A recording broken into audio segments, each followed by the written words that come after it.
Good morning বন্ধুরা, চলে এসেছি ছাদ বাগানে। দেখুন কি সুন্দর কুমড়ো ফুল ফুটেছে, এখনও সানরাইজ হয়নি।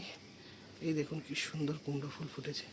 কুমড়ো ফুলগুলো হারভেস্ট করছি, অনেক দিন কুমড়ো ফুল তোলা হয় না। এই যে কুমড়ো ফুলগুলো হারভেস্ট করছি।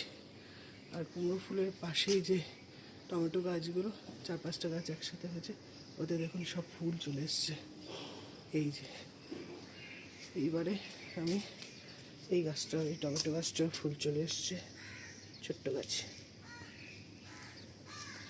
এবার আমি চলে যাব অন্যান্য গাছ দেখাতে, আর কি হারভেস্ট করা যায় দেখি।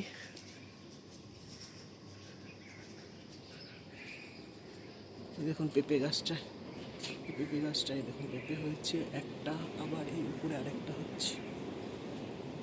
ঢ্যাঁড়স গাছের পাতাগুলো আপনা আপনি খসে পড়ে যাচ্ছে, অনেকটা পাতা খসে গেছে। আবার এই পেঁপে গাছটাও পেঁপে হয়েছে, পেঁপে হওয়া শুরু হয়েছে।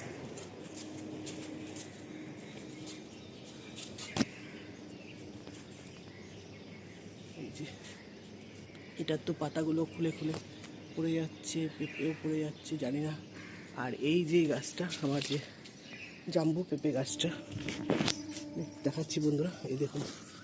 বলেছিলাম না এই পেঁপে কাঁচাও খাবো, পাকলেও আপনাদের হারভেস্ট করলে দেখাবো, পাকলেও খাবো। তা আশা করি এই যে আপনারা দেখতে পাচ্ছেন এই পেঁপেটা, এই দেখুন এই পেঁপেটা, এই দেখুন হলুদ, এই যেখানটা হলুদ রং হয়েছে, মানে পাক ধরছে, পাক ধরছে। এবার এইটাকে আমি হারভেস্ট করব। এই যে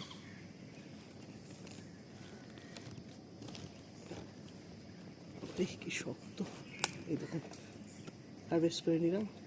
এই দেখুন হলুদ রং ধরে গেছে। এরপরে রেখে দিলেই এটা পাখিতে খেয়ে নেবে, এই জন্য আমি হারভেস্ট করে নিলাম। এই যে রাখলাম,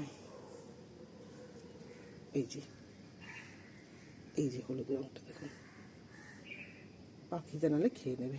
তাহলে কুমড়ো ফুল হারভেস্ট করলাম, এখানে পেঁপে হারভেস্ট করলাম, পাকা পেঁপে।